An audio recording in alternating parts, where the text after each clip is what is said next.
Sean Finnegan, and you are listening to Restitutio, a podcast that seeks to recover authentic Christianity and live it out today.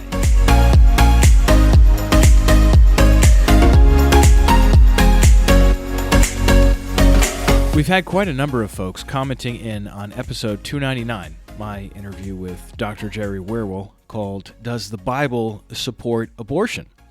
That episode was very limited to focusing on a couple of texts relevant to building a Christian perspective on abortion. Essentially, we concluded, as on several previous episodes, that abortion on demand just doesn't fit with the biblical worldview. However, this is just one aspect of what the Bible teaches about bodies. In fact, there is so much more to say on the subject, so I thought it would be good this week to play out my presentation from a theological conference last year called Biblical Somatology. My aim for this research project was to mine the scriptures for information on the body, both how we should think about our bodies, as well as the boundaries God has placed on what we should do and not do with our bodies. Then, by contrasting the biblical approach with our social issues related to bodies and sexuality, we can glimpse just a small bit of how genius God's boundaries are, as well as how they unleash human flourishing. Now, there's also a video version of this talk you can access, as well as a much more comprehensive paper with all the references and footnotes in it. So I encourage you to check those out if you're interested. Here now is episode 301, The Bible's View of the Body. Today, my focus is biblical somatology, and I want to look at how the Bible's view of the body cures social ills and unleashes human flourishing. So I have three main points to cover with you. First is I want to look at a biblical theology of the body. I want to just establish what the Bible says about the body. Not everything the Bible says about the body, because it's a lot, but some of the main categories of thought, the conceptual categories. And then I want to look at the practical outworking. If you have a biblical somatology, how does that affect your life? And then last of all, I want to look at our culture and contrast what the Bible says with our own day's reigning somatology, which is the idea of personhood theory. So that's where we're headed.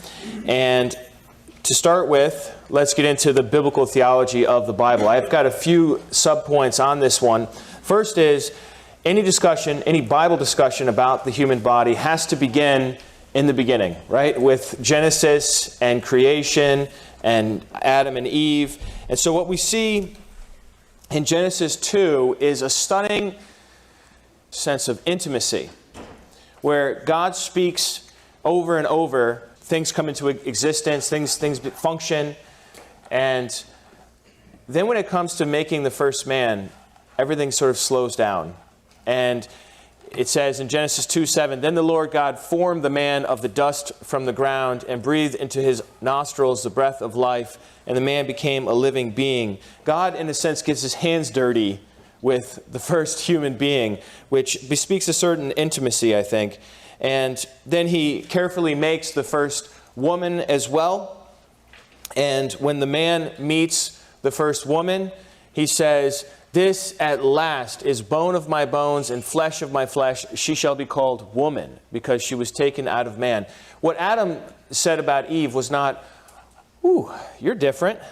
It wasn't like, I don't know how we're going to make this work because you're from Venus and I'm from Mars. And that's not at all what he said. The first man, when he saw the first woman, said, wow, look at how like me she is, not how different than me she is.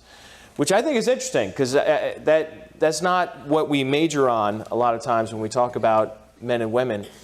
The other factor is that when God was making her, he said, I will make a helper suitable for you. And sometimes people say, oh, well, that's just like the man needed a secretary, someone to serve him. But that's not at all the meaning of the word helper. It's primarily used of God in the Torah. So it's not at all an inferiority. What we see in Genesis really, and in the next verse here as well, is a mutuality, an equality between the two. And this other term, suitable, is actually the word opposite in Hebrew, neged. And it means someone that is your counterpart as opposed to somebody that is below you. It's somebody that you're looking eye to eye at. So that's really the original starting point for any biblical somatology or anthropology, is to say, in the beginning, God made humans. He gave us bodies. There's not a hint of criticism about our physical condition. And there's a real mutuality. Look at verse 24 here. Therefore a man shall leave his father and his mother and hold fast to his wife, and they shall become one flesh. So there's that mutuality again. Then later on, after the fall, in Genesis 9:6, we get this statement about murder. It says, whoever sheds man's blood, by man his blood shall be shed, for in the image of God he made man.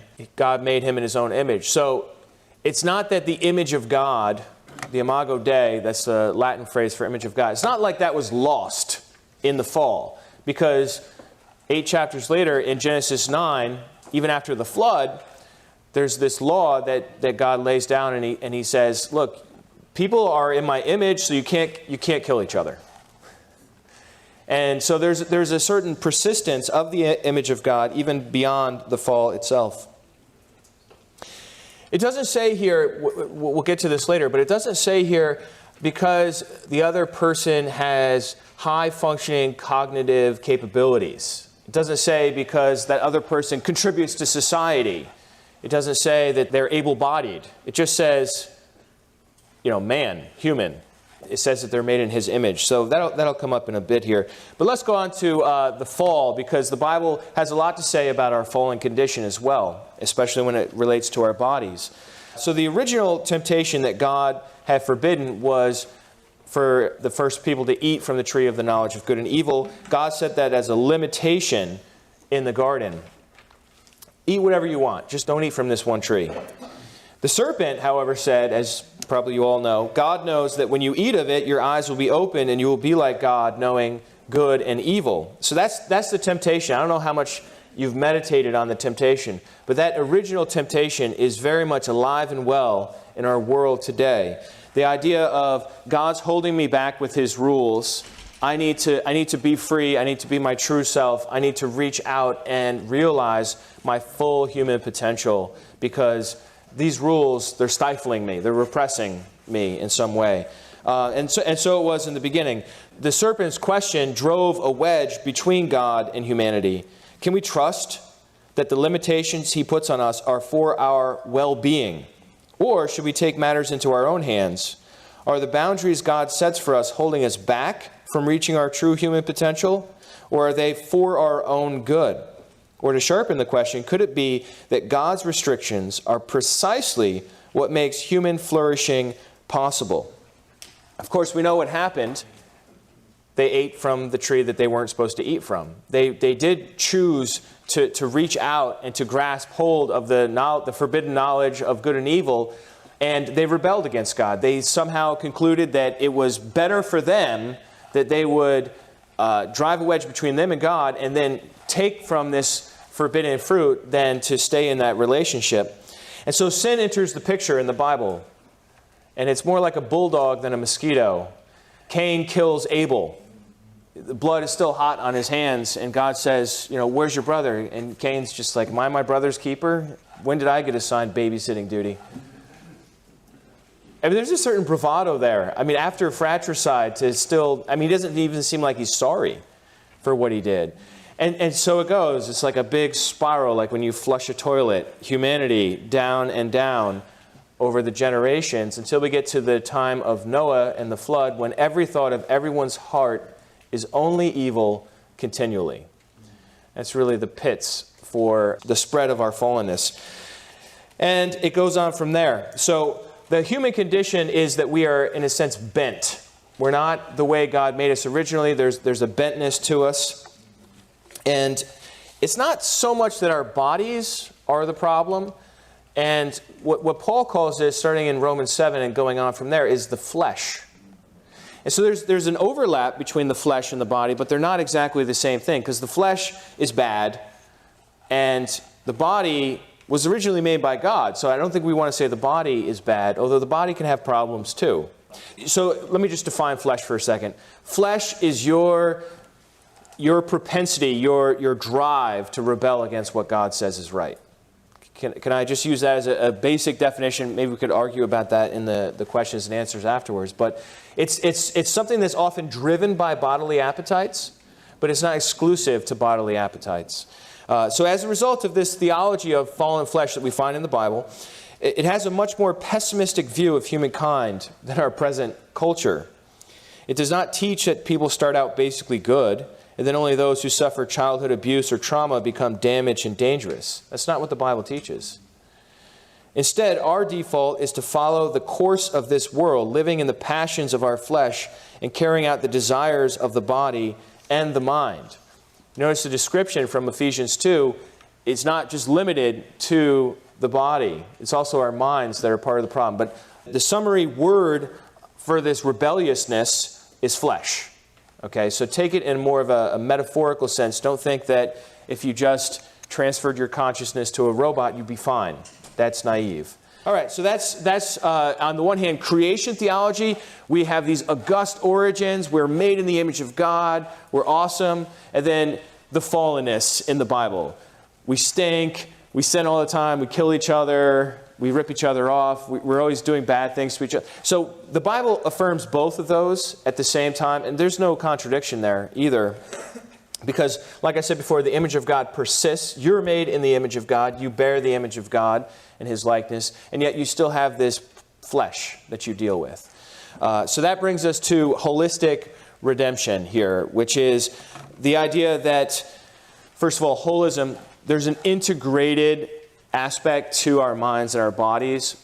So rather than looking at the body as a mere outer husk, like the Greek philosophers did, Socrates was mad when they cried after he took the poison.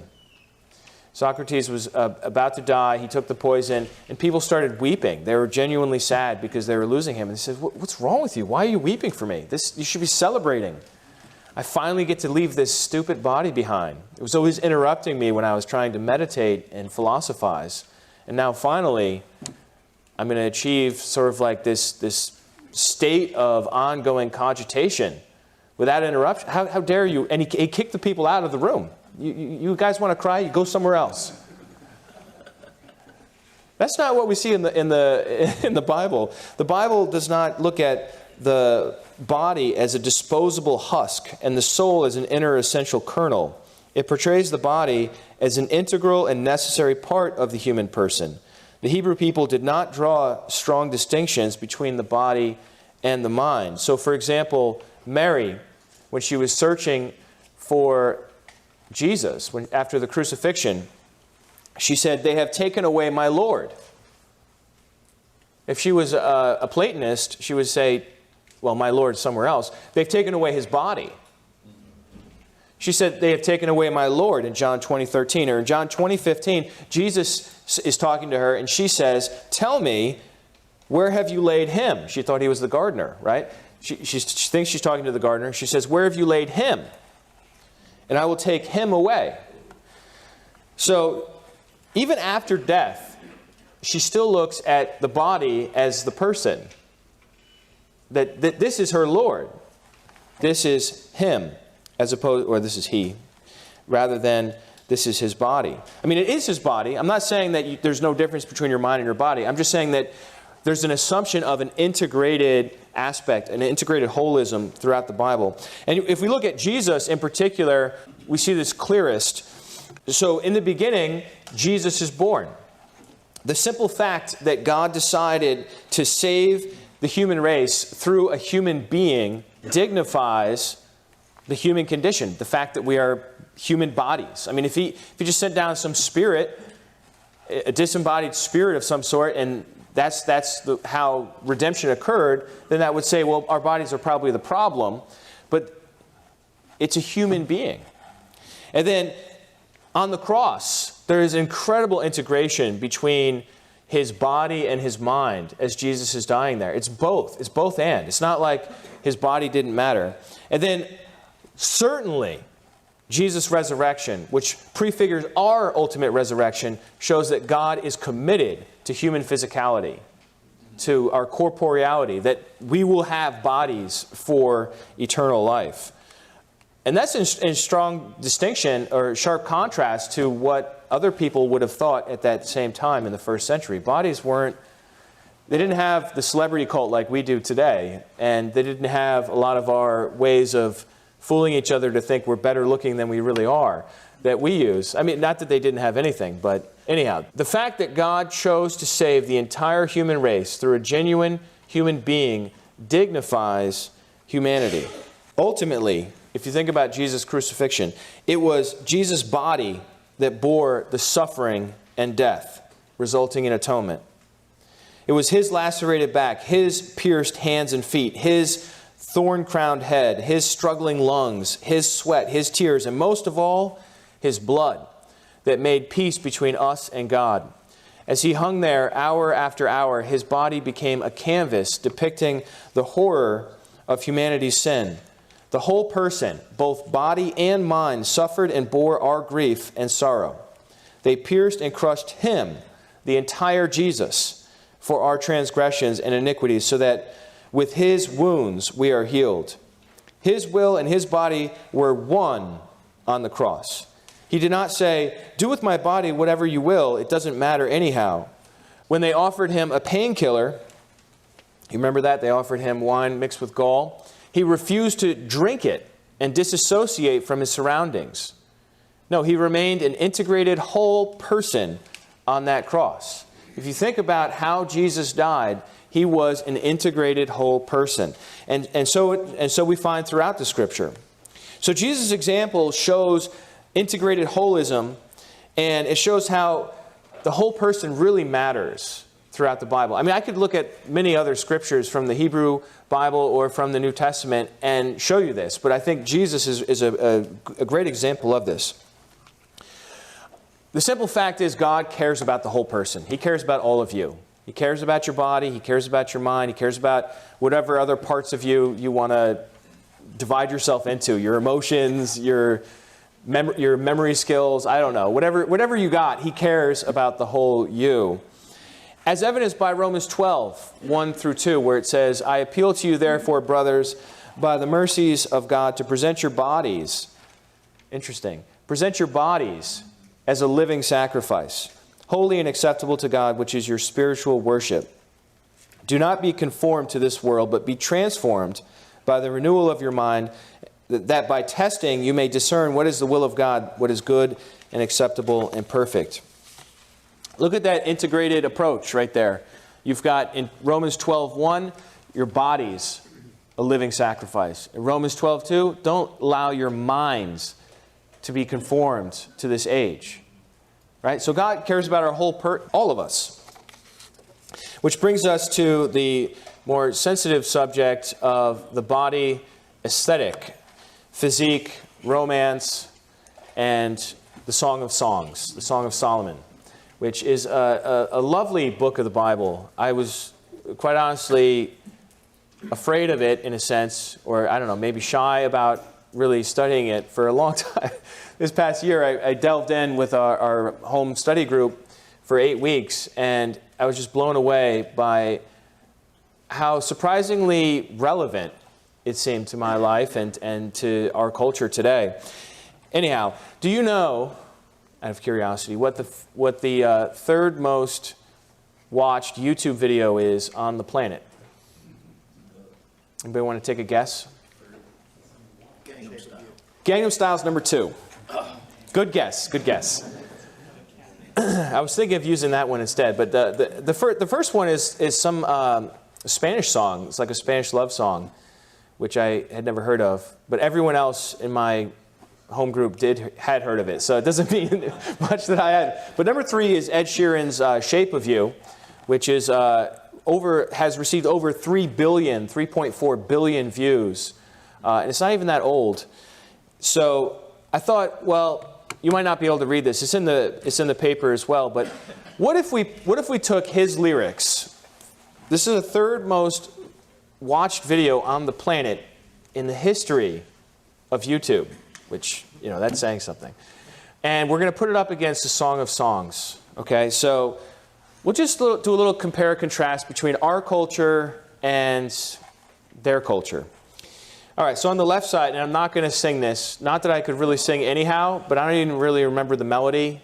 So I'm just going to read it to you. And if you read it without like the melody in your head, it's better, I think. This is what he says. He says, the club isn't the best place to find a lover, so the bar is where I go. Me and my friends at the table doing shots, drinking faster than we talk slow. Come over and start up a conversation with just me, and trust me, I'll give it a chance now. Take my hand, stop, put Van the Man on the jukebox, and then we start to dance, and now I'm singing like, and then you have the girl part and the guy part. This is the guy singing to the girl. Girl, you know I want your love. Your love was handmade for somebody like me. Come on now, follow my lead. I may be crazy, don't mind me. And then her part. Say, boy, let's not talk too much. Grab on my waist and put that body on me. Come on now, follow my lead. Come on now, follow my lead. And this is the chorus. I'm in love with the shape of you. We push and pull like a magnet do. Although my heart is falling too, I'm in love with your body. And last night you were in my room, and now my bed sheets smell like you. Every day discovering something brand new. I'm in love with your body. And this isn't the whole song, but this is the first verse, and then later on, they actually go on a date now that they've slept together, and they start to get to know each other over Chinese food, and they talk about their families. So it's like sex first and then relationship later. This is what we call a hookup in our culture today. Then we have the Song of Songs, which I took from two different parts, from chapter 2 and chapter 4, and put them together. It says, he brought me to the house of wine. So you see that goes right along with, we're not going to the club, we're going to the bar. He brought me to the house of wine, and his intent for me is love. Refresh me with raisins, revive me with apples, because I am faint with love. His left arm is under my head, his right arm embraces me. I want you to promise, O young women of Jerusalem, by gazelles and does of the field, do not disturb, do not excite love until it desires. Awake, O, and this is when you find the desire being fulfilled here in chapter 4. Awake, O north wind, come, O south wind, blow upon my garden. Let its spices spread, let my lover come to his garden, let him eat its best fruit. I have come to my garden. This is the guy speaking now. My sister and my bride, I have plucked my myrrh with my spices. I have eaten my nectar with my honey. I have drunk my wine with my milk. Eat, friends, drink. This is like the community. Eat, friends, drink, and become intoxicated with lovemaking. So, interesting contrast. I wonder what you think about that. Although the context of these songs couldn't be more different, their similarities are striking. Which is more erotic? I suppose the answer depends on the eye of the beholder, right? One is a hookup, while the other involves a married couple, but both are overwhelmed with the feeling of love. In a pre-industrial agrarian society, talk of raisins, apples, gazelles, does, spices, honey, wine, and milk evoke luxurious tastes and flavors, which by analogy convey the pleasantness of the couple's relationship and lovemaking.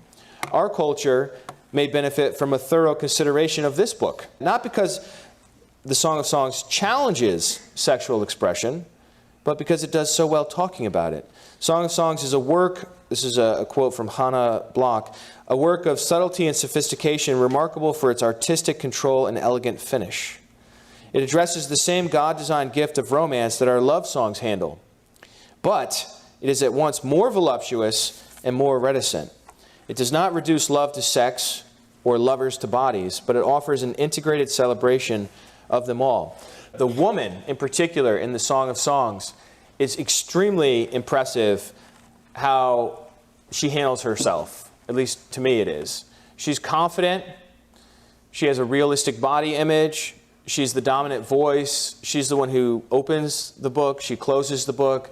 The most profound lines in the book, in the last chapter, are spoken by the woman. She pursues the man. She's not shy. She's in tune with her desires, that's for sure.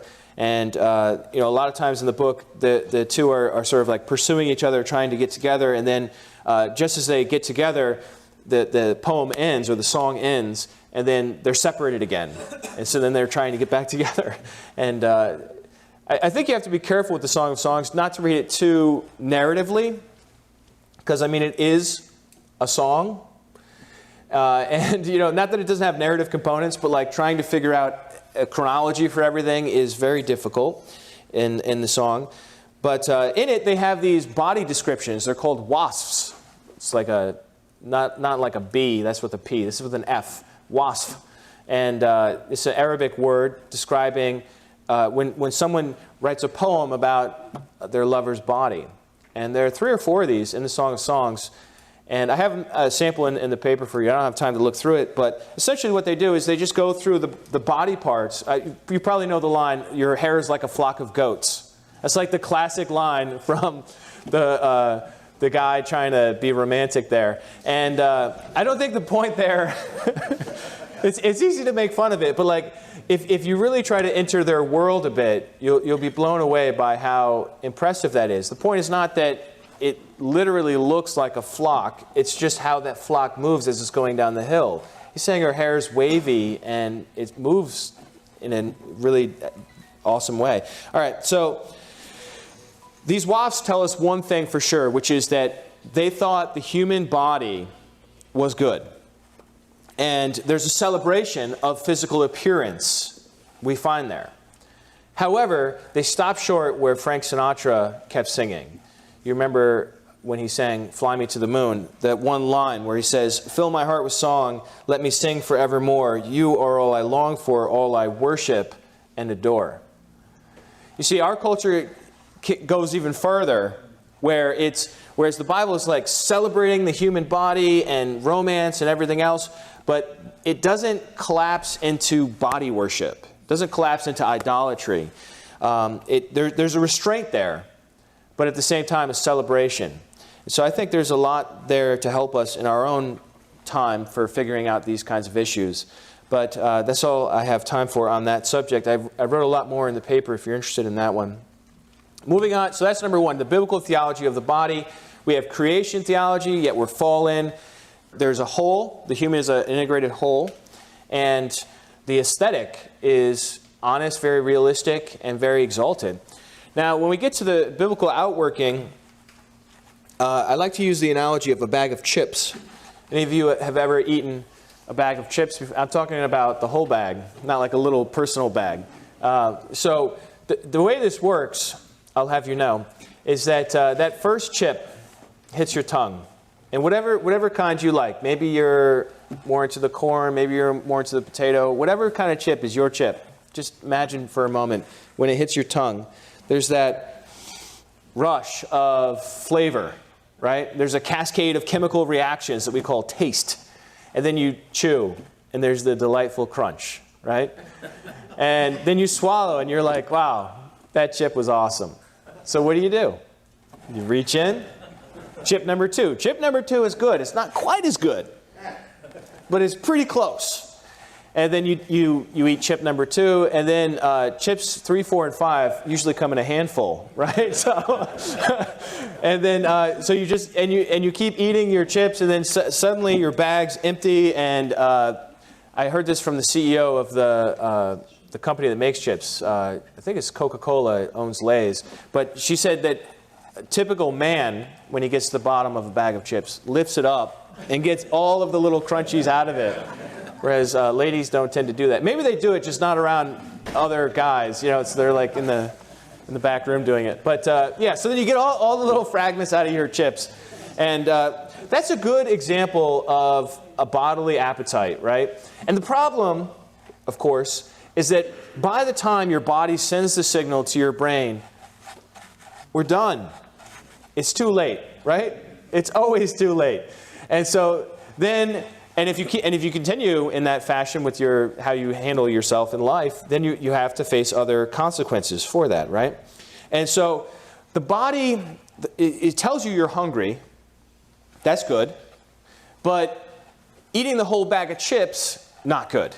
Okay, so there's got to be somewhere in between there. So what I'm saying is that your body is sort of like hardwired, your bodily appetites, to show you something of what God has designed, but it's a cloudy picture of it, and it's only partial. So what God does is He gives us boundaries to help us figure out how to handle bodily appetites within a way that's honoring to him. So I just threw up here some examples. So you have like drinking alcohol in the Bible. The boundary is do it within moderation, remain sober. And then the sin, when you take drinking outside of that, is drunkenness. Or eating food, if you take it outside of the boundary of moderation, you end up in gluttony. If you take working outside of the boundaries that God set up, take a day off. You could look at it from an Old Testament perspective. They had festivals where you're supposed to take time off, or the Sabbath day and so on.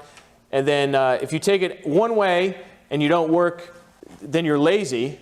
Or you take it the other way and then you overwork, right? And so this is what happens where God sets up a boundary and then we take something outside of that boundary, it turns into sin. Or having sex, the boundary there is heterosexual marriage. You take it outside of that, we'll talk about the different sins, sexual sins, adultery, prostitution, and so on. Sleeping, if you oversleep, then you end up committing the sin of the sluggard in Proverbs. You remember that proverb where it's like a door turning on its hinges, so is a sluggard in his bed? You know, you ever feel like that? You just roll over and go back to sleep. That's a good one. Killing, God puts boundaries on that. Dressing, modest clothes of the same gender. So you have promiscuity or cross-dressing if you take it outside of that. I don't have references for these, but this is just a general way of thinking about the different boundaries God put in place. Now, I can't cover all these in the time that I have left. And so since the Bible has more print on sexual misbehavior, and that's the more dominant issue in our culture today, I'm just going to focus on that one, but this would apply to any of these. If we look at sexual sins, there are a lot of them. I've tried to get them all. I tried to be thorough, but you never know. I might have missed one. And I've got a list here of all the Old Testament and New Testament sexual sins that I could find. All of these sexual sins result from taking sex, which God designed, outside of the boundary of marriage. If you keep it inside the boundary of marriage, you can't do those things. God invented human genitalia and their accompanying sensations. He did not create these aspects of our bodies to test us or frustrate us. He designed them as part of His good plan for the human experience within the confines of marriage. This arrangement is neither arbitrary nor is it stifling. Rather, the marriage commitment provides a framework for vulnerability and trust, enabling optimal sexual expression. So long as intercourse occurs within what Tim Keller calls a consumer relationship, the experience degenerates into performance, manipulation, and dehumanization. However, within the biblical perspective of covenant, coming together is a physical expression of oneness that mirrors the spiritual commitment each spouse has made to the other. So what I'm trying to say is that the boundary that God gave us for sex in particular, which is marriage, it's just like the Garden of Eden. It's not something to ruin our lives. It's something to provide us with a framework for flourishing. And when we take sex outside of that, then we get into all these social ills that are plaguing us today. And here are some of those. Cohabitation is where you live together before marriage. More than half of people that get married these days have lived together prior to marriage, which has been steadily growing. According to the American College of Pediatricians, cohabitation before marriage is associated with lower marriage satisfaction. Did you catch that? Lower marital satisfaction, dedication, and confidence, as well as increased negative communication, with couples spending less time together and men spending more time on personal leisure. There is more violence and a higher rate of divorce. The doctors of the American College of Pediatricians urge their adolescent patients to avoid cohabitation and to recognize the lifelong benefits of marriage. Saving the sexual relationship for marriage brings physical, emotional, and mental benefits to a couple. This sounds like it was written in 1955. This is a statement from January of 2017. And this is not a Christian organization per se. I mean, I'm sure there are Christians in it. There are Christians everywhere. But this is just like looking at the human flourishing aspect of marriage versus cohabitation. And they're just like, yeah, please do marriage. because it's way better. 46% experience their mother cohabitating with someone by the age of 16 today. After 3 years of cohabitating, 49% of these couples are going to split up, whereas only 11% for married people. So what I'm saying to you is that the biblical boundary, what I'm saying to you is that cohabitation is actually bad for human flourishing, and the biblical boundary excludes cohabitation because it says that you're supposed to be married. The next one is sexually transmitted diseases, which is a major problem in our society today. The CDC in 2017 had a press release titled STDs at Record Highs, Urgent Need for Prevention. That was 2017. The director of the CDC's STD prevention said STDs are a persistent enemy, growing in number, outpacing our ability to respond. He calls STDs an epidemic accelerating in multiple populations. Now, if you look on social media and somebody posts a meme that says, this thing is an epidemic, you shouldn't be all that alarmed. There's always an epidemic. There's always some like shocking thing that's going to ruin the world. But this is the CDC. This guy's not like, he's not looking for likes. All right? He's concerned about the health of Americans.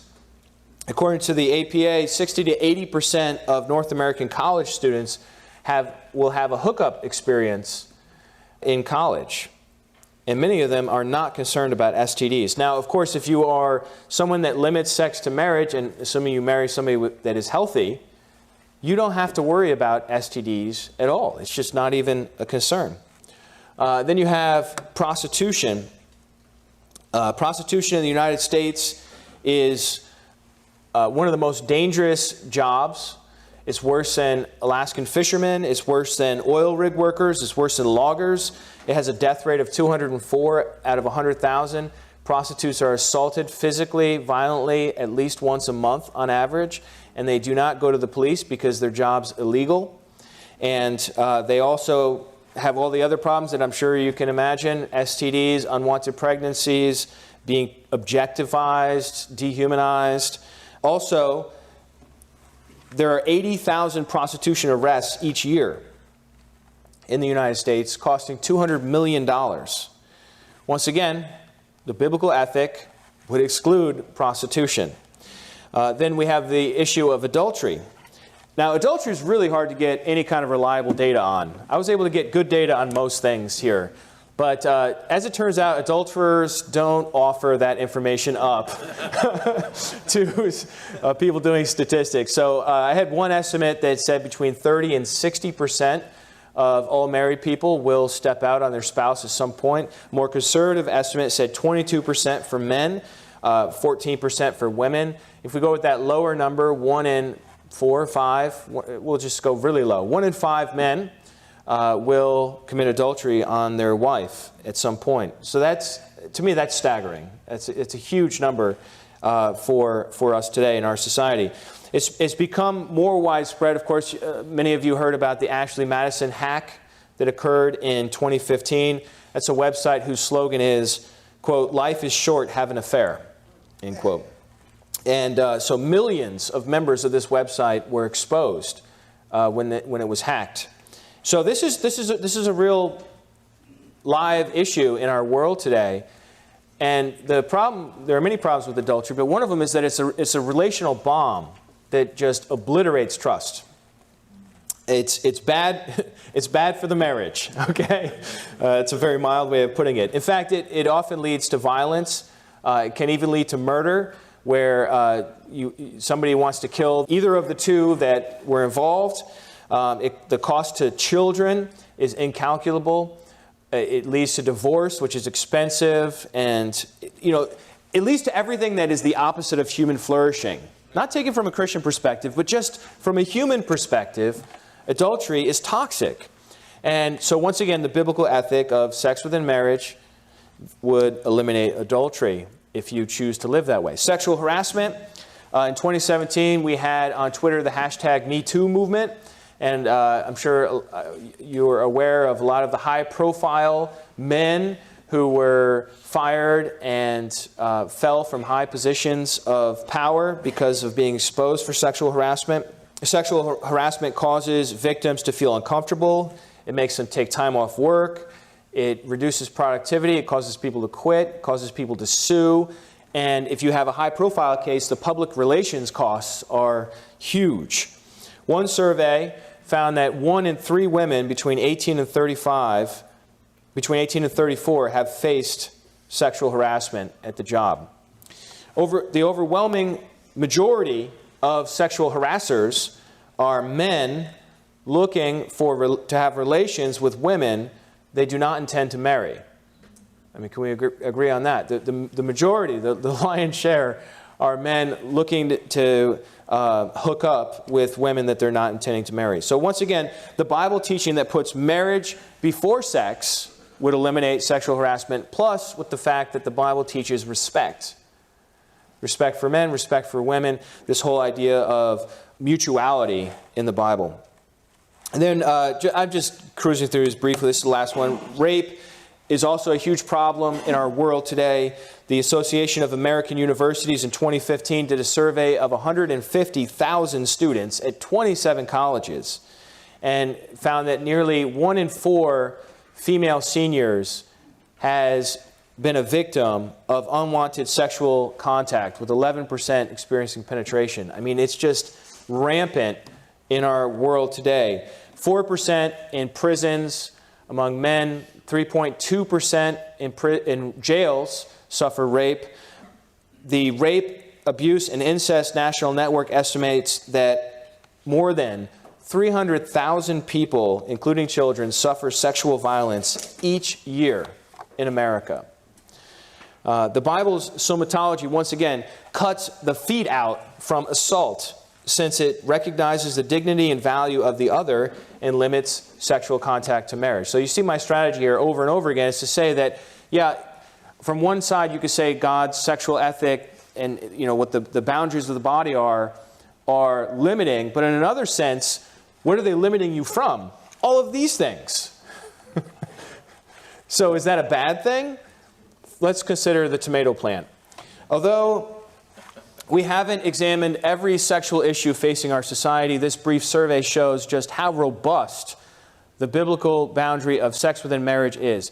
For far from stifling and repressing sexual expression, God's marriage limitation actually unleashes the best for us. For the sake of analogy, let's consider a wild tomato plant.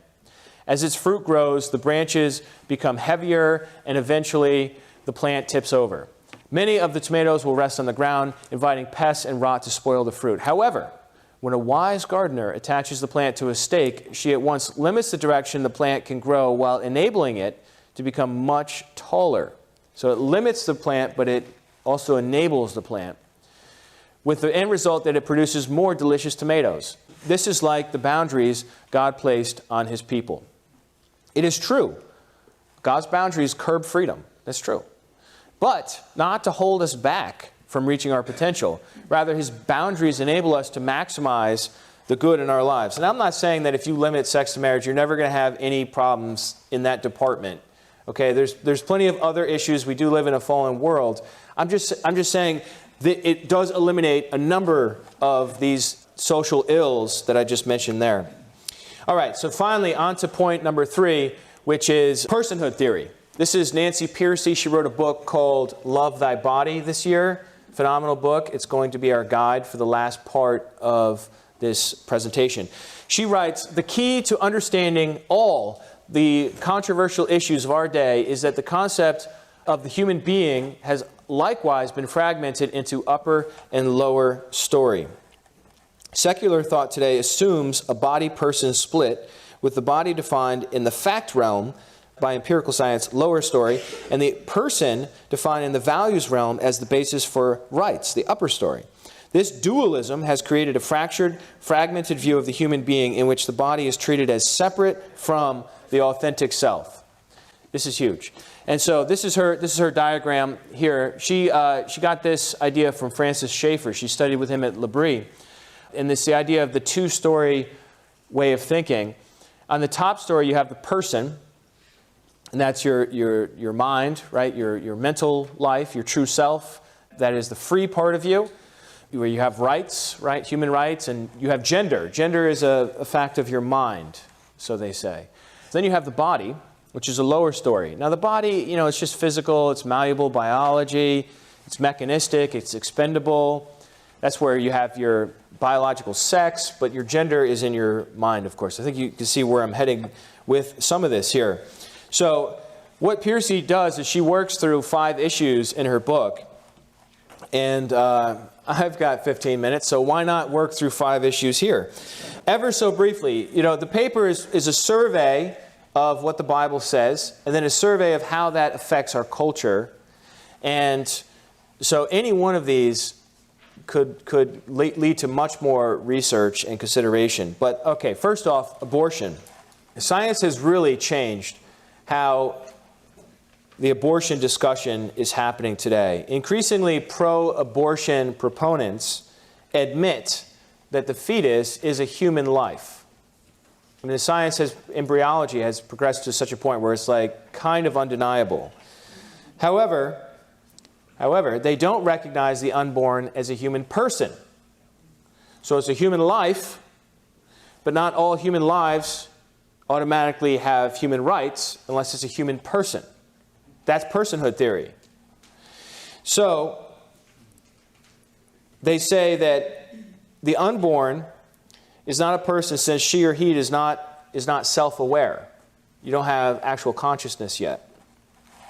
In 2013, bioethicists Alberto Giubilini and Francesca Minerva wrote a staggering paper where they said newborns are not persons.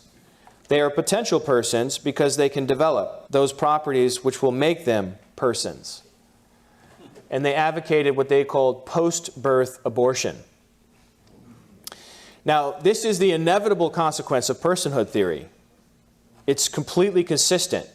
So, in other words, if you're okay with killing a 3-day-old baby in a diaper with that little cute hat they put on them and snuffing out that life, then you can justify abortion as well, because they really go together if you're going to use the personhood theory as a way of thinking about human dignity and value. Now, if you contrast that, the biblical point of view says that the womb is not a murky limbo of human potentiality. Not at all. The womb is a perceivable region, like according to Psalm 139, the sea, the sky, the darkness, where God is at present and at work. From a Christian perspective, humans don't earn personhood, and neither do governments grant it. From a Christian perspective or a biblical perspective, your dignity, your value is inherited from your ancestors, all the way back to the first 2, who are made in the image of God. We all have that inherited image of God in us. So by default, regardless of your mental capacities, you have that value, that honor. It's just built in right from the start. So it's a very different approach than what we're seeing today. And then we have euthanasia. Euthanasia comes from the Greek that means good death. It's the idea of physician-assisted suicide or assisted suicide. When I think of euthanasia, I think of the case where someone is in just horrible physical agony. There's no hope of ever getting better, and they're going to die soon anyhow. And they're like, oh, can you just help me to go to sleep? And that's what I think of when I think of the right to die kind of situation.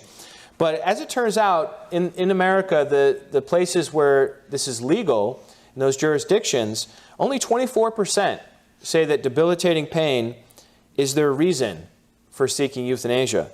And a paltry 3% are worried about medical costs. 91% of those seeking euthanasia want to die because they fear losing autonomy. 89% worry about a diminishment in their ability to engage in activities. So let me ask you this. Does that mean that people consider their worth on the basis of what they can do, as opposed to who they are? And if you think about it, it's really the same way of thinking with regular suicide. I mean, why does anyone commit suicide? It's because they think their life is no longer worth living. And so people have imbibed a utilitarian calculus for human life. They don't see their life as having value if they can't do everything they used to do. And so they're like, I don't have, there's no sense of like I have an innate dignity. It's like dependent on my capabilities. In a world of assigned personhood, as opposed to inherited dignity, the state can decide which humans are persons and therefore worthy of human rights. Nancy Pearcey muses about this situation when she writes, cancer drugs can cost anywhere from $3,000 to $6,000 a month, while the cost of lethal medication is about $35 to $50, and there's no recurring prescription. One-time fee. It doesn't take a genius to see, she goes on, that the easiest way to reduce healthcare costs is physician-assisted suicide. When human life is no longer seen to have inherent value, it will be subject to purely utilitarian calculation of costs and benefits. Voluntary euthanasia may not remain voluntary. Contrast this to the biblical somatology. People have dignity regardless of cognitive abilities, social contributions, physical abilities. God is sovereign over life. Deuteronomy 32:39, I wound, I heal, I kill, I make alive. And who is there to stand in my way? Right? I mean, God claims sovereignty over life, which is why Cicely Saunders, the founder of the modern hospice movement in the last century, decided she needed to make a change in end-of-life treatment. People kept looking at the disease. She looked at the patient. And she put the focus on the patient instead of the disease, and she pioneered this whole field of palliative care. So that rather than killing people or making them suffer, there's a third option where you can affirm the dignity of life and also offer some sort of amelioration for pain. Today, 45% of all deaths in the U.S. happen in hospice care, which, again, is a Christian organization. At least it started as a Christian organization. It's dominated by Christians even still today. This sets up the contrast starkly. On the one hand, the secular worldview reduces the suffering and the needy to sub-personhood, especially if their minds degrade. On the other, Christians lift up the disabled, the elderly, the chronically ill to God's own image. The former results in a culture of death, whereas the latter leads to creative solutions to improve life, however limited. Now we go on to the hookup culture. Do any of you see the Men in Black movie, the original? Anybody? Like 3 people? Come on, I thought there would be more sci-fi people in here. There's this one scene where the lady in the morgue has this corpse and she touches his ear and his face opens. And inside of it, there's a little alien, and he's surrounded by all these little levers and a screen. And what he's been doing the whole time is this little alien has been piloting a body. It's not really a human body. It's a robot that looks like a human. And I think this is a good summary for personhood theory. It's the idea that you're piloting your body. Your body's not you. It doesn't define you. It's not who you are. It's just something you use. You're using your body. You know, like in the song, put that body on me. Right? So I think that's a helpful analogy. But anyhow, Pearcey says, on this issue, she says, if you have not talked with young people lately, you may not realize how soulless the hookup culture is. A hookup can be any level of physical involvement, from kissing to sexual intercourse. According to the rules of the game, you are not to become emotionally attached. No relationship, no commitment, no exclusivity. The script is that you are supposed to be able to walk away from the experience as if it did not happen. And so this mindset defies science. The science of sex is clear. You can read about it if you want. You know, all the different chemicals evolve, but one of the significant ones is oxytocin, which is, and it causes feelings of attachment. It's the same chemical released when a mother is nursing her infant. And so you have to actually train your mind to not feel what your body is feeling in order to have this happen. This is what I call body schizophrenia. It's not psychologically healthy. And we already talked about all the issues of casual sex or sex outside of marriage. We talked about STDs, sexual harassment, rape, all these other things. By contrast, the integrated holism of the Bible's somatology lifts sex up from the muck and mire of genital infections, the chaos of cohabitation, the heartbreak of adultery, the brutality of rape, the disrespect of sexual harassment, and the vulnerability of prostitution to a psychosomatic experience with a transcendent spiritual meaning. The wife and husband renew their commitment to each other through physical union and demonstrate the magnificence of Christ's loving relationship to the church. It's a much higher view of sex than we find in the hookup culture. And so once again, the biblical position leads towards human flourishing better than the culture's personhood theory. All right, then we have the last two. I'll try to be brief here. Homosexuality. There's this idea of body plan. You don't think about humans for a second. Just think of an animal. You see animals, right? And they have body plans. They have parts. And there's a teleology to anatomy, especially when we're talking about species that reproduce sexually as opposed to asexually. And you can kind of see like this one goes with that one. You know, the boy one goes with the girl one. Homosexuality defies that. Homosexuality says my body plan, my anatomy, they do not define me. I identify myself with my experience of sexual attraction. Now this, it creates a fragile and vulnerable ego. Because if anyone questions your sexual behavior, you think they're questioning your very personhood because that's your identity. You've identified yourself with your attractiveness. Same thing if you were heterosexual and somebody questioned you on that. It's just not a suitable place to anchor your identity in your experience of sexual attraction. And that's why Mark Yarhouse, who's an evangelical psychologist, and Lisa Diamond, who's a lesbian APA researcher, both agree that your sexual attraction changes over time on a spectrum. And that it's not fixed. So if you, and it's different for different people, it's not 100% one way or another, but if you anchor yourself, your true inner self, on something that's not fixed, it causes a lot of vulnerability. Think of a football player. He goes out on the field, he plays for 10 years, he just loves the roar of the crowd. He's like, that's who I am. I'm a football player. And nobody's ever going to change that. That's my identity. And then he gets injured. And now it's been a couple of decades. Nobody even remembers really who he was or what he did back in the old days, the glory days. And so now he's depressed. He's already spent all his money that he earned in the NFL. And so football, the problem with this guy is that football wasn't just what he did. It was who he was. And now he's devastated. He's not contributing to society. He's depressed. He's not able to make a living. So what is that? That is where you take your identity and you put it on your cognitive ability or your physical ability. It's unhealthy, ultimately. Sexual attraction, physical prowess, and even intellectual abilities all result in vulnerable identities, easily injured at the slightest challenge. In contrast, the biblical view both takes seriously the teleology inherent in God's design of the body, but it also provides a stable identity based on God's grace, not our shifting feelings and experiences. That doesn't mean that those of us who struggle with same-sex attraction have it easy. Space does not permit me to tell of the testimonies of Rosaria Butterfield and Jackie Hill Perry, who went from lesbian lifestyles to committed heterosexual marriages.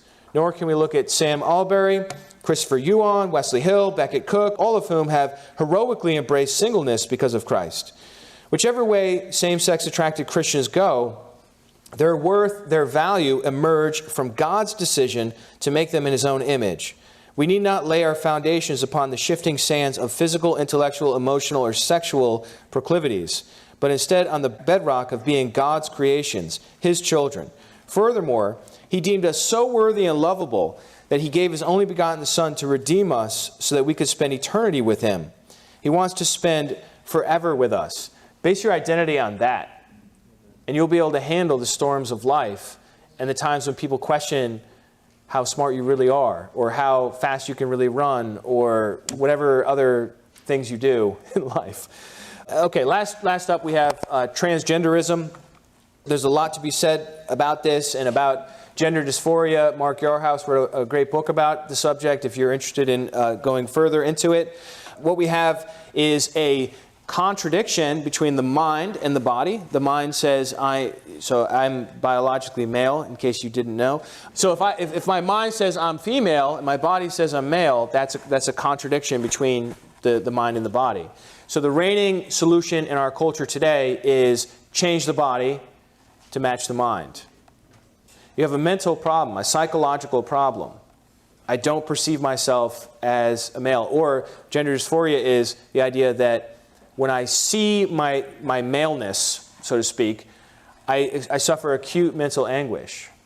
Right? That's a genuine condition that's extremely rare, but it's like the number one thing everyone's talking about in our culture. But so what they do is they say, well, you can just cross-dress, and then that'll make you feel better. Or have everyone call you by a different pronoun. So you call me she instead of he, and then that'll make it'll alleviate my gender dysphoria. Or use puberty blockers, sexual reassignment surgery, whatever. Just like somehow fix your surroundings so that it matches your mental reality. So I have this it's pretty dumb, but it's just like a little parable illustration. It's based on the Emperor's New Clothes. I called it the Emperor's Nudity Dysphoria. There once was an emperor who suffered from nudity dysphoria. Catching even the slightest reflection of his naked body elicited sharp pangs of mental anguish. Furthermore, he can't stand clothes because they restrict his movement and cause him to sweat. To ameliorate his condition, he has not only removed all mirrors and reflective surfaces at eye level throughout his palace, but he's also forbidden them in his entire realm. One day, a visitor from across the sea saw the king in the marketplace and inquired, "Why is the emperor naked?" With fear in her eyes, a nearby citizen whispered, "Shh, it's forbidden to say he's unclothed. He says it's not right to impose others' sense of what it means to be clothed on him. He has the right to identify himself as clothed regardless of his physical condition." The visitor retorted, "That's preposterous. Anyone can see he's naked. Don't you have scientists in this kingdom who use facts and logic to arrive at truth?" Well, we did have some in the guild who insisted on the emperor's nudity as an objective fact, but they were all charged with hate speech and told to change their truth so that it wouldn't offend those who struggle with nudity dysphoria or suffer banishment. A group of those intolerant conservatives could not accept this, so they had to leave the realm.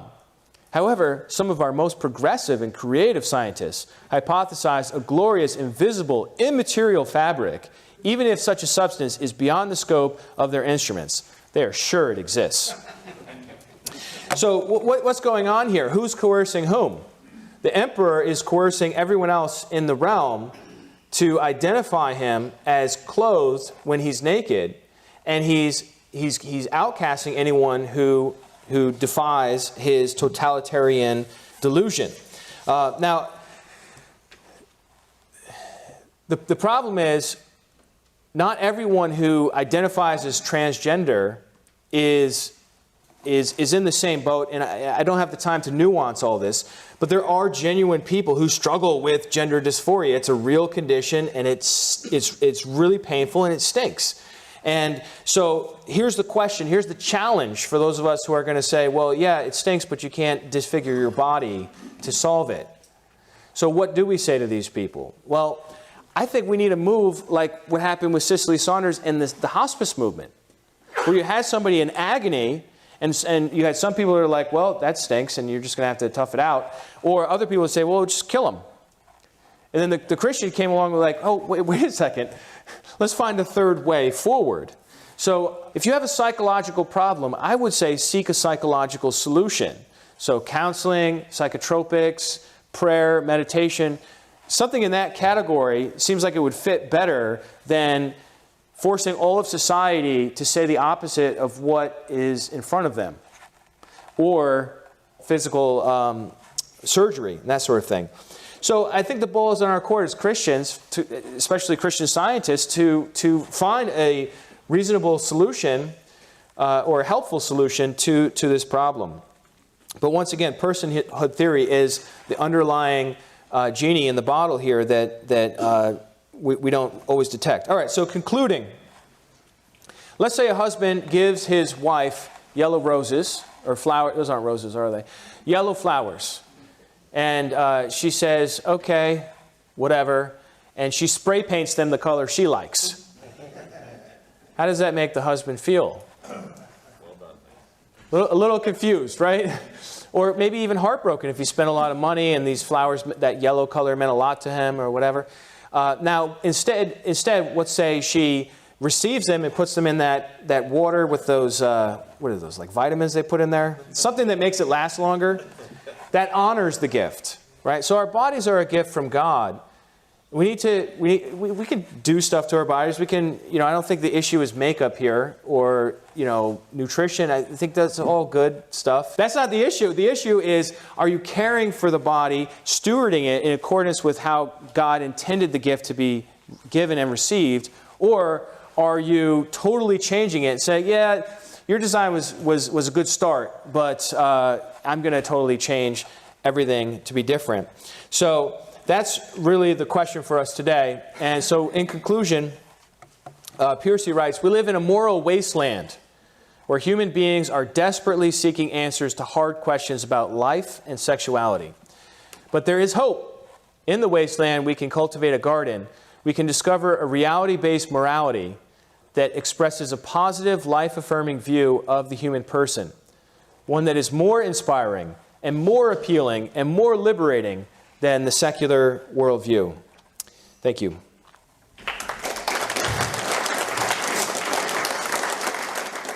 Well, that's it for this episode here. If you want to look at the YouTube for this presentation, it's got the slides in it. You might find those helpful, or check out the paper on restitutio.org, just under papers on the top menu there. You can find it with all the relevant, properly cited references in the footnotes. Now, as I mentioned in the introduction, we have had a lot of comments coming in on episode 299, Does the Bible Support Abortion, with Jerry Werewolf? I want to read out just at least a couple of snippets of those and make a general point here, because I am quite frankly concerned about some of the tone that is coming through in these comments. One commenter, Miranda, writes, I think your podcast could have done more in helping people to understand the seriousness of abortion. Abortion is dark. It is evil and demonic. And she goes on from there. Tracy Z writes in and at one point remarks, well said, Miranda. I agree that the discussion was a bit weak in making a firm biblical stand against killing unborn babies.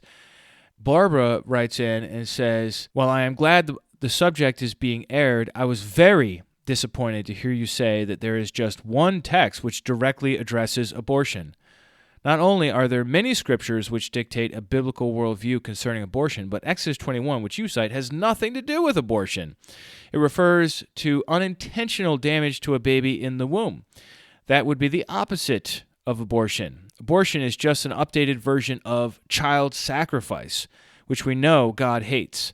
The scriptural fact that he hates bloodshed pertains directly. The list of things God hates, Proverbs 6, leaves us in no doubt as to whether choice would be acceptable. And then last of all, I wanted to read a little bit from Jenny, who writes, Dear Sean, if you wanted to air a discussion on modern abortion, then Exodus 21, regardless of the translation, should not even have been mentioned. If this verse was so important, then maybe the podcast should be titled, What Should Be the Jail Time for Male-to-Male Assault, where a pregnant woman is inadvertently injured, causing a spontaneous miscarriage. Well, Jenny, that would be a rather long title for a podcast. She goes on, as a health professional, the credibility of this podcast was lost on me early on as I ceased listening. After recent encouragement, I labored to the end without aborting again. Child sacrifice must be rejected in all its forms. This should not be a complex issue for even a new Christian. Ambiguity? I think not. I have a much-loved adopted son, now an adult. I regularly pray for his birth mother who rejected the easy way out. When he was young, he saw an abortion program on TV and told me, I'm so glad my mother did not abort me. Dr. Luke would turn in his grave if he was listening. He knew that babies quicken in the womb at the sound of Mary's greeting to Elizabeth. Unborn John became very excited, and his view of the Messiah did not change until his beheading. Dr. Luke has explained the unborn John's excitement so well. I realize I'm not reading all of your comments out, but I did that because it would take too long to read all these comments out. And this is really the part that I want to focus on here. And that is that, first of all, this text does relate to abortion. In fact, it's the only text that you can build, that I know of, that you can build a biblical doctrine of abortion upon. All right, the Numbers 5 text, as I mentioned before, with respect to Matthew, I can see why you think this text also relates, but that's really a case where God is casting his judgment. Whether it's an abortion or not, that's a translation issue that we'd have to return to if we wanted to dig into that deeper. But this text does relate. Now, of course, Jenny's point here that the text is really about what kind of punishment a male-to-male assault where a pregnant woman is inadvertently injured occurs. However, even though this verse is not, and Barbara's right too, this is not talking about somebody who intentionally aborts a baby, okay? But if you're going to make a case for abortion from a biblical perspective, guess what? This is where you're going to go. And you're going to go here because if the scriptures treat a baby in the womb as having lesser value than an adult when it comes to the law code, then you can easily infer from that the Bible doesn't equate the value of the person in the womb to be the same as the value of a person out of the womb. This is why we did so much work on this text. It is because it does relate. Now, obviously, it's indirect, right? I completely grant that. It's indirect. But this is the text we need to do business with if we're going to convince people who believe in pro-choice or pro-abortion from a Christian perspective. This is where we need to go. This really leads me into my other main issue here. A number of these comments express a tone, a certain tone. It seems like a number of you are upset with Jerry or upset with me because we are not as radical and as angry as you are about this issue. And look, I understand that's your opinion. This is obviously an emotionally charged issue, but in my experience, people will not listen when you begin by calling them murderous perpetrators of child sacrifice. I'm sorry, but if you start with that, if that's your tone, if that's what I called my podcast, attention, murderous perpetrators of child sacrifice, who's going to listen to that? Whose mind am I ever going to change? That's just not a good persuasion technique. If you're so angry you can't show respect and empathy for honest-hearted people who disagree with your point of view, then you really should just keep your point of view to yourself, because you're going to do way more damage than good to the cause. Sure, you're going to get pats on the back from people that already agree with you, but what good is that? Do you see what I'm saying? That podcast and that tone, and it's not just that podcast, it's many of the podcasts on Restitutio. My tone, my posture is that I'm thinking of that person who disagrees with me, and I'm trying to speak in such a way that honors that person as made in the image of God, and it doesn't say you are completely lost, you are beyond hope, and you're so pathetically deceived that you have no worth in my eyes. No, I'm not going to talk to people that way, because that is not going to work. If you want to be effective in persuading somebody, first of all, you have to get into their head. Do the hard work. However vehemently you disagree with them, you have to do the work of listening to their perspective, thinking about it the way they think about it, so that you can see how it makes sense to them, and then be able to put some holes in it, like Jerry and I did in this podcast episode 299, where we put holes and we put doubt in that interpretation of Exodus 21. Because look, if you get rid of that text right there, what else do you have? You have a lot of other indirect statements about babies in the womb, about basic principles of human dignity, of the image of God, of love your neighbor as yourself, and so on. And so that would be my encouragement to you, not just on the subject of abortion, but on any subject. Now, on Jenny's comment about her being a health professional and therefore not having the podcast not having any credibility. I did just want to point out that Jerry Werewolf does have a PhD in biomedical engineering, that he does have an expert knowledge of anatomy. And so I'm not really sure if he had committed some sort of anatomical gaffe in his speech. I didn't hear anything, so I'm not really sure why she says this, but I assure you that he does know the different parts of the body, and he's not a practicing doctor, but he does have expert knowledge of many medical issues and biological issues. So maybe Jenny could write back in and explain that a little bit, but that's kind of a side point. The main point here is that from a biblical point of view, abortion just doesn't fit. And therefore, if you agree with that point of view, then your goal should be to go out there and persuade other Christians that this is what the Bible says. And you can catch more flies with honey than vinegar. So that's just the end of my little rant here. Also, Ken Leprade points out some interesting facts about how the Way International perceived abortion. And so if you're coming from that background, you might want to check out his comments as well. I just want to end by reading out Richie Temple's comment. He says, "Thanks to Jerry and Sean for this very thoughtful and interesting discussion of a very important subject." He goes on, "The discussion of Exodus 21, 22 to 25 is very good in that you bring out both the ambiguity of the Hebrew text as well as the likely probability of gives birth prematurely with harm. Also probably, but not certainly, referring to either the mother or the prematurely born child.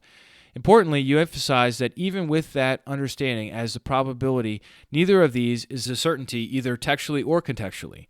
I would agree with the overall understanding as well, as I think that it is the most intellectually honest position to take. Thus, neither side should use these verses as an attempt to prove their case." As for Psalm 51, the Old Testament scholar Bruce Waltke was one of the translators of the NIV, and one can see his interpretation of the Hebrew meaning of the text in the NIV translation. And then he quotes that, "Surely I was sinful at birth, sinful from the time my mother conceived me, yet you desired faithfulness even in the womb. You taught me wisdom in that secret place." Though I'm generally a fan of the NIV, it is certainly subject to some translation whoppers at times. As a prime example of that, I think this NIV translation of Psalm 51, 5 through 6, and the understanding it represents is almost certainly not correct. See almost all other translations, as well as the NICOT, and an explanation which very much disagrees with the NIV translation and understanding here. Here's the commentary translation. "Behold, in guilt was I born, and in sin my mother conceived me. Behold, you delight in truth in the inmost parts, and in what is secret you make wisdom known to me." In short, taken against the background of the entire psalm, these verses in Psalm 51 simply highlight the comprehensiveness of David's sin and guilt. Here is a quote from the NICOT commentary. Verse 5 of Psalm 51 is perhaps one of the most misinterpreted verses in the Psalter. The psalmist, in the depths of the remorse for the sin committed, declares that guilt and sin were parts of the psalmist's very conception and birth. Many have understood the words to reflect the concept of original sin, a depraved nature that is intrinsic to every human being, passed on to us by the first human parent. If you recall, that is exactly how Jerry interpreted this and moved from there to make a case for the baby in the womb having a moral responsibility equivalent to a born human. Richie Temple goes on quoting the NICOT. "A more plausible interpretation, however, is that the psalmist is expressing in these words the all-pervasive quality of the guilt which accompanies the wrongdoing. At best, then, this section in Psalm 51 is also uncertain as to its exact meaning and certainly should not be used to try to prove one's case about life in the womb, just as with the verses in Exodus 21. And then he concludes, "But surely the uncertainty of Exodus 21 and Psalm 51 are not that important to the whole subject. Instead, the whole tenor of the scripture from Genesis to Revelation argues for the sanctity of human life as created in God's image, and therefore against abortion as represented by many of the verses set forth by others above, as well as by Sean and Jerry's other points, which you make especially near the end. the greater problem is the practical one of winning acceptance and applying this position in a pluralistic society where so many people and groups disagree on when life begins. This should not, however, deter Christians in the greater goals of sharing the gospel with the world and living as rightly in love and truth before God as we know how. So thanks for that comment, Richie. I do want to say something on your last point there. My podcast is for Christians. Non-Christians are probably, I would love it if they did, but they're probably not going to listen to Restitutio. It's a Christian theology podcast. However, many of us are going to interact with others. Many of us are interested in swaying the hearts and minds of non-Christians on this very important subject. And so the question we need to ask is, well, how in the world can we do that? Is shoving a picture of a mutilated corpse in someone's face, is that going to be an effective way to get somebody to question their commitment to abortion? No. What we have to do is find accessible reasons, maybe you want to even call them secular reasons, that would appeal to somebody who comes from a non-Christian point of view. Now, with respect to the presuppositionalist type people, God bless you if you want to presup people into not believing in abortion anymore, but that's not really what I'm talking about here. What I'm talking about is explaining the science of the fetus, that a baby does feel pain and that when the heartbeat starts and all this kind of thing. Another approach that a lot of Christians do is they'll talk about the ramifications to the mother down the line, and how having an abortion it results in psychological problems. A lot of times people will talk about how adoption is available and how just save the life. You don't need to kill this person. Christians have, as I mentioned in the podcast, done incredible work in adoption and in crisis pregnancy centers, and that work needs to continue. But if you start by wagging your finger in someone's face and saying you're a murderer and shouting and screaming and pulling out your hair, guess what? You've lost. You've lost before you even started because they just stopped listening right there. My last point on this whole subject is that if you're going to make any progress with somebody from a non-Christian point of view on the subject of abortion, you also have to deal with their number one issue. What is their number one issue? It's the issue of, look, if you outlaw this, then women are going to die. Women are going to die because they're going to be forced to go into these back alley operations, and it's going to be unsanitary, and they're going to die, just like they used to die before abortion was legal in the United States. So you got to have an answer for that. It doesn't matter if you disagree and you think, well, two wrongs don't make a right. Well, look, I agree with you. In fact, no one who wrote in on this episode even disagrees with what we said, which is that abortion is wrong. So here's my question. If this is how you react to people you agree with, how in the world do you respond to people that you disagree with on the subject?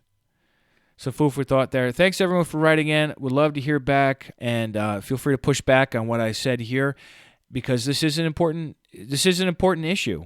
How do we interact with other brothers and sisters in Christ who disagree with us? How do we interact with non-believers who disagree with us? And how can we be more effective as Christian witnesses to a God who loves us so much that he gave his son for us? So thanks for everyone for listening. We'll see you next week. And remember, the truth has nothing to fear.